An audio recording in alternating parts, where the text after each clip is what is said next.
सबको समझना चाहिए, किसानों को भी समझना चाहिए। आपके माध्यम से मैं सारे देश को ये बात बताना चाहता हूं, इस सरकार को, अगर हम लोग इस भ्रम में हैं कि हमारी वोटों की जरूरत है, इस सरकार को किसी के वोटों की जरूरत नहीं है। ये सरकार ईवीएम के माध्यम से वोटों को लूट के जीतती आई है। अभी आपने देखा है कि महाराष्ट्र में विधान परिषद का चुनाव हुआ, औंधे मुंह गिरी, 6 में से 5 सीटें, और ये वो सीटें हार गए जो नागपुर में इनका गढ़ है आरएसएस का, और जहां का नितिन गडकरी इनका केंद्रीय मंत्री है, जहां का जो है इनका वो मुख्यमंत्री भी रहा, वो वहां उस सीट को ये हार गए हैं, सबसे मजबूत सीट जो इनकी है। तो आप ये समझिए कि 55 साल की जो सीट इनकी थी वो उड़ गई। क्यों उड़ गई? क्योंकि वहां पे जो चुनाव हुआ वो बैलेट पेपर से हुआ। तो बैलेट पेपर से जिस दिन चुनाव इस देश में शुरू हो जाएगा, ये सरकार जड़ से साफ हो जाएगी। इस देश में 20% से ज्यादा लोग बीजेपी के पास नहीं है, बीजेपी के साथ नहीं है। 80% लोग इस देश का बीजेपी के विरोध में हैं, और वो इस बात को जानते हैं। इसीलिए ईवीएम को वो हटा नहीं रहे हैं। जिस दिन ईवीएम हट गई, बीजेपी का पता नहीं लगेगा, ताश के पत्तों की तरह बिखर जाएगी। रास्ता बहुत सीधा है। मैंने इसी मंच से, मैं 2 दिन पहले आया था, इसी मंच से कहा था, इस आंदोलन में आप ईवीएम के मुद्दे को भी शामिल कीजिए।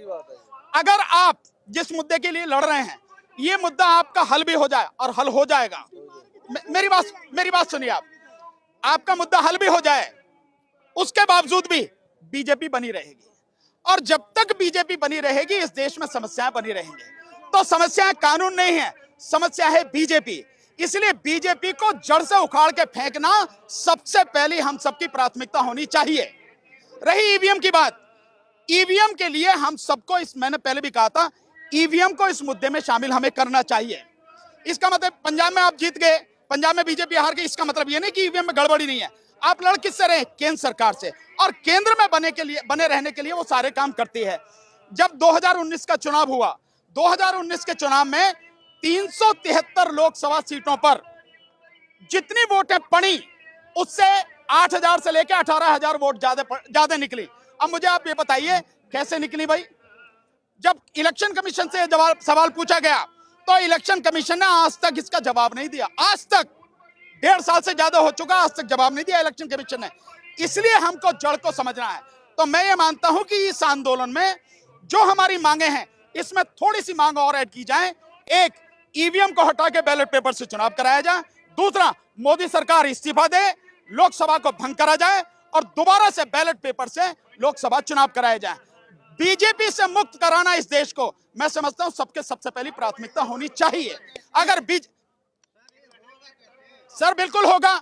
जैसे यहां आए हैं आज आंदोलन के लिए, आप कहिए ना, इसी मंच से कहिए कि ईवीएम भी हमारा मुद्दा है। हम सभी लोगों को, हम लगातार कोशिश कर रहे हैं। जो सिग्नेचर कैंपेन आप चला रहे हैं, वो सिग्नेचर कैंपेन हमने शुरू किया है ईवीएम के लिए, वो सारा मुद्दा इसमें जोड़िए तो सही। मुद्दे जोड़ने पड़ेंगे आपको। अभी सरकार भी जो है हट धर्मी अपनाए हुए हैं कि हम पीछे नहीं हटेंगे।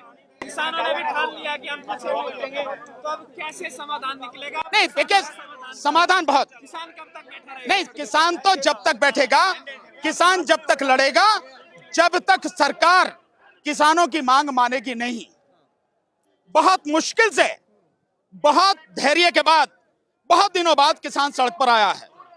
इस तरह से किसान अब तक मैंने नहीं देखा कि आजादी के बाद कभी सड़क पर आया हो।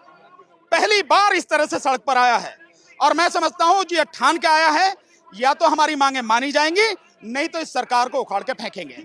इसीलिए लगातार देखिए, लगातार आप देख रहे हैं कि इस आंदोलन का दायरा भी बढ़ता चला जा रहा है।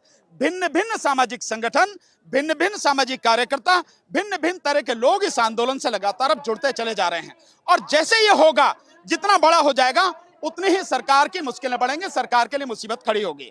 तो हमको किसी भी हालत में इससे कम पे जो सोचना नहीं है कि ये कानून तीनों वापस ले, सरकार और एमएसपी को कानून बना। अभी एक चीज मैं थोड़ा सा बताना चाहता हूँ, इस चीज को भी हम सबको समझने की जरूरत है। कुछ लोग, क्योंकि सरकार के भी जो हैं कुछ दल्ले हैं जो किसानों में संगठनों में हैं, तो उनमें से कुछ ये कह रहे हैं कि एमएसपी का अगर जो है हमें भरोसा दिला दे सरकार, तो हम ये आंदोलन, हमारे लिए तो उतना ही काफी है। नहीं, जो लोग ये बात कह रहे हैं कि केवल एमएसपी की बात अगर सरकार कर दे तो आंदोलन खत्म कर देंगे, वो सरकार के दल्ले हैं। इन दल्लों से सावधान रहना है। हमारा आंदोलन एमएसपी के लिए नहीं है, हमारा आंदोलन दोनों के लिए।